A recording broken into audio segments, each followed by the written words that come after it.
Eh, dis-moi, tu sais ce que c'est la bombe A? Bah ouais, c'est une chanson. Une chanson? Bah oui, vas-y, écoute. Tu vois? Oh, mais il est toujours aussi con, lui. Fusion! Yeah! Bonjour les padawans de la physique, Obian pour vous servir. Bienvenue sur la chaîne qui répond à vos questions. Et pour ce faire, laissez-les en commentaire et j'y répondrai lors d'une prochaine vidéo. Mais aujourd'hui, je réponds pas à un commentaire. Je voudrais profiter de la sortie du film Oppenheimer pour vous expliquer comment fonctionne une bombe nucléaire. Mais avant ça, je voulais vous dire que j'ai en prévision pour le mois d'août de faire une FAQ. Donc si vous avez des questions, n'hésitez pas, mettez-les en commentaire. Et puis si j'en ai assez, j'y répondrai dans cette FAQ. Allez-y, nos limites, je répondrai à tout. Bon, revenons à nos moutons et voyons comment fonctionne cette arme de destruction massive qui est la bombe nucléaire. Alors déjà, la bombe nucléaire, c'est un abus de langage. En effet, il y a deux types de bombes nucléaires. La bombe A et la bombe A. On va commencer par s'intéresser à la bombe A. Le principe de base de cette bombe, c'est la fission nucléaire. Et la fission, j'en ai parlé en long, en large et en travers sur cette chaîne. Donc évidemment, je vais faire court. Alors n'hésitez pas, si vous voulez en savoir plus, il y a une playlist dédiée au nucléaire que je vous mets juste ici. Le principe de base, donc comme je disais, c'est la fission nucléaire. Et la fission nucléaire, c'est quoi? On va prendre le noyau d'un atome lourd, un noyau qui est capable d'être fissionné. L'exemple le plus connu est le noyau d'uranium-235. Donc c'est celui qu'on va prendre. Et donc si on envoie un neutron vers le noyau d'uranium-235, il va l'absorber. Il va donc rentrer en instabilité, et pour chercher cette stabilité, il va se casser en deux en libérant 2 à 3 neutrons. Et surtout, beaucoup d'énergie. Les produits de cette fission, les deux parties du noyau d'uranium, mais en fait c'est deux nouveaux noyaux plus petits. Je vous ai déjà expliqué que dans un réacteur nucléaire, on absorbait quelques neutrons pour qu'à la sortie de la fission, il n'en reste qu'un seul. Que pour une fission, j'ai une fission et pas 3. On peut donc contrôler la réaction en chaîne. C'est extrêmement simplifié, ça c'est sûr. Mais c'est pour que vous compreniez bien comment ça marche dans un réacteur nucléaire. Bon, dans une bombe nucléaire, la réaction en chaîne, on va pas la contrôler. On va laisser faire. Ce qui fait que pour un neutron, j'ai une fission qui va libérer 3 neutrons, donc 3 fissions, qui va me libérer 9 neutrons, donc 9 fissions, etc., etc., etc. Et à chaque étape, il va y avoir de l'énergie de développer. Sachant que l'énergie est exponentielle, si on laisse la réaction en chaîne continuer, ça explose. Bon, ça c'est les notions de base. Mais est-ce que vous êtes déjà posé la question de savoir comment ça se fait qu'on pouvait trimballer une bombe nucléaire pendant des heures en avion, mais que quand on la bombarde, elle pète? Alors que normalement, les fissions, elles devraient commencer dès le début et ça devrait exploser déjà en plein vol. C'est vrai ça? Est-ce qu'il y aura un bouton dans l'avion qui fait que quand j'appuie, on envoie un neutron puis les fissions commencent? Évidemment. Ta réponse est non! Ou du moins, c'est pas exactement comme ça que ça marche. C'est à ce moment que je vais vous introduire... Ma bite. Non, pas ça. Ce que je vais vous introduire, c'est le principe de la masse critique. Le mot critique n'est pas exactement ce à quoi vous pensez. En effet, en nucléaire, la criticité, c'est le principe de maintenir la réaction en chaîne. Et donc la masse critique, c'est la masse d'uranium-235 nécessaire pour qu'il y ait un maintien de la réaction en chaîne. Si on est inférieur à la masse critique, on va être dans une masse sous-critique, ça veut dire que la réaction en chaîne va s'éteindre toute seule, il n'y aura donc pas d'explosion.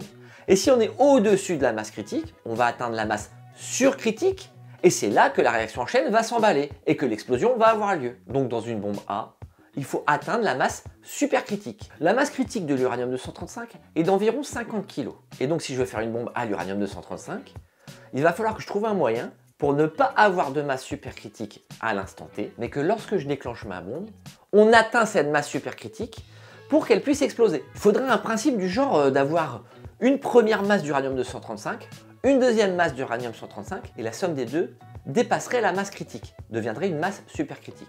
Le plus simple à voir, c'est j'ai une masse d'un côté, une masse de l'autre, je les rapproche, et paf, ça fait des chocs à pic. Eh bien, Little Boy, la première bombe nucléaire utilisée à Hiroshima le 6 août 1945, c'est sur ce principe-là qu'elle fonctionne. C'est une bombe qu'on appelle une bombe à rapprochement. En gros, comme le principe de base que je vous expliquais tout à l'heure, en tête de bombe, il y a une masse d'uranium-235, et dans la queue de la bombe, il y a aussi une autre masse d'uranium-235. Comment ça marche? Eh bien, la masse qui est en queue de la bombe est reliée à une espèce de détonateur. Lorsqu'on déclenche le détonateur, ça va marcher comme un pistolet. Et donc la masse d'uranium-235 va être propulsée vers l'autre masse, afin d'atteindre la masse supercritique et de démarrer les fissions et donc d'exploser. Donc dès qu'on atteint la masse supercritique, et ces quelques neutrons relâchés vont créer les premières fissions, qui vont créer la réaction en chaîne, qui va s'emballer, qui va créer de l'énergie et qui va exploser. Mais il existe un autre montage que celui-ci. Il s'agit des bombes à implosion. Le même type que celle utilisée par Oppenheimer le 16 juillet 1945 au Nouveau-Mexique pendant les 7 Trinity. Le nom de cette bombe, c'est Gadget. Et ce même principe sera utilisé le 9 août 1945 pour bombarder la ville de Nagasaki. Mais quelle différence y a-t-il entre une bombe à implosion et une bombe à rapprochement? La première, c'est la matière fissile utilisée. En effet, on n'utilise pas de l'uranium-235, mais du plutonium-239.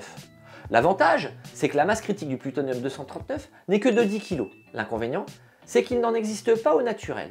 Il va donc falloir le créer. Mais le principe de base reste le même, c'est la fission nucléaire. C'est pas le même noyau, mais ça marche de la même façon.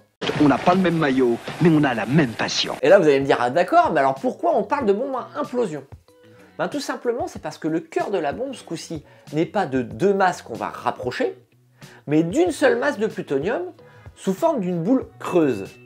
Et le fait que ça soit une boule creuse, eh bien la masse critique n'est pas atteinte. Puisque pour qu'on atteigne la masse critique, il faut que ça soit une boule pleine. D'ailleurs, je parle de masse critique, mais on doit dépasser la masse critique. C'est une masse supercritique au final. Si je veux donc atteindre cette masse supercritique, il va falloir que je compacte cette boule. Comment qu'on va faire cette manœuvre? Eh bien tout simplement, il suffit d'entourer cette boule de plutonium par des explosifs partout autour. Si je déclenche tous les explosifs en même temps, le souffle de toutes ces explosions va compacter cette boule, donc qui va faire atteindre la masse supercritique.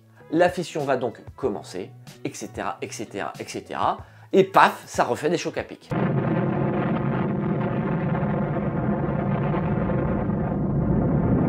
Donc voilà en gros comment fonctionne la bombe A. Mais je vous ai dit en début de vidéo qu'il y avait un deuxième type de bombe, la bombe H. Et là, plus de fission. Enfin, presque plus, mais je vous expliquerai ça après. Le principe de base de la bombe H, c'est la fusion nucléaire. Et la fusion nucléaire, j'en ai jamais parlé sur cette chaîne. Donc on va l'introduire dès maintenant. Avant ça, on va parler de noyau d'hydrogène. Le noyau de l'élément hydrogène n'est composé que d'un seul proton. Enfin, c'est celui qu'on voit le plus. Mais il en existe d'autres. Comment ça, il en existe d'autres? Eh bien, un élément chimique est défini par son nombre de protons dans son noyau. Par exemple, un proton, c'est l'hydrogène, on a dit. Et si j'en avais deux, ça serait un noyau d'hélium. Mais imaginons que j'ai un élément avec un noyau qui a un proton et un neutron. Et c'est toujours de l'hydrogène, parce que dans son noyau, il a un proton. Mais c'est une autre forme d'hydrogène. C'est ce qu'on appelle un isotope. Et des isotopes, peut y en avoir de plusieurs sortes. Là, par exemple, celui que je viens de vous présenter, c'est ce qu'on appelle du deutérium, un noyau d'hydrogène avec un proton et un neutron. Mais il existe aussi du tritium. C'est un noyau d'hydrogène avec un proton et deux neutrons. Et bien pour faire la fusion, on va avoir besoin de deutérium et de tritium. Si on fait le calcul total des nucléons, c'est-à-dire des particules qui composent les deux noyaux, on a donc 2 protons, 1 par noyau d'hydrogène, et 3 neutrons. Et bien si je fusionne les deux noyaux, je vais me retrouver avec un noyau d'hélium qui aura 2 protons et 2 neutrons. Si on fait le différentiel, on voit qu'il manque un neutron. Et bien donc la fusion du deutérium et du tritium va créer un noyau d'hélium plus un neutron et beaucoup d'énergie. Le seul problème, c'est que pour que la fusion marche, il faut des conditions de pression et de température énormes. Comme ma bite. Non, c'est bon, on a déjà fait la vanne la semaine dernière, on va pas la faire toutes les semaines. Et donc, pour notre bombe H, qui va utiliser la fusion, il va falloir atteindre des niveaux de pression et de température extrêmement élevés. Donc en fait, la bombe H, elle va être sur 2 étages. Il y a un étage qui va pouvoir créer ces conditions de pression et de température, et il y a un deuxième étage où on va profiter de cette augmentation de pression et de température pour créer la fusion. Et bien il me semble que dans la première moitié de la vidéo, on a bien vu quelque chose qui était capable de monter très fort en pression et très fort en température. Les bombes à fission, les bombes A. Donc dans le premier étage d'une bombe H, il y a une bombe A, une bombe à fission. Ça sera une bombe de type plutonium, une bombe de type à implosion. Je vous épargne les détails parce qu'il va y avoir des rayons X, du plasma, etc. Mais en gros, l'explosion de la bombe A va créer des conditions de pression et de température assez élevées pour que la fusion commence. Dans le deuxième étage, la fusion entre le deutérium et le tritium commence. Et c'est parti mon kiki, c'est parti pour l'enfer sur Terre, à l'instar de la Tsar Bomba.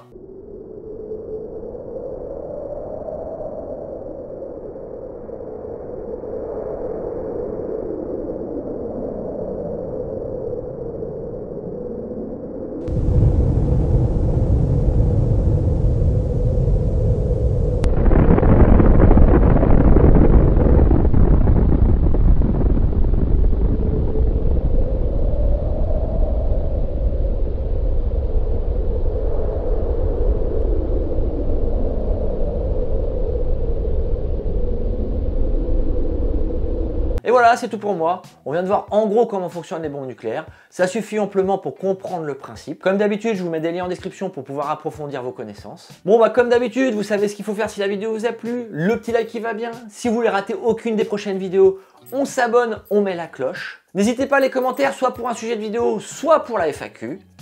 C'était Obi-Wan qui vous dit que la science soit avec vous.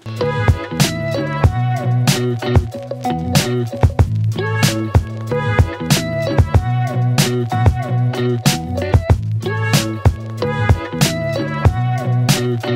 c'est pas lui, c'est lui là. Je sais pas ce que c'est. La bouteille de Ricard. Ah, bien, il y a bien la bouteille de Ricard. Je savais bien que j'avais du Ricard.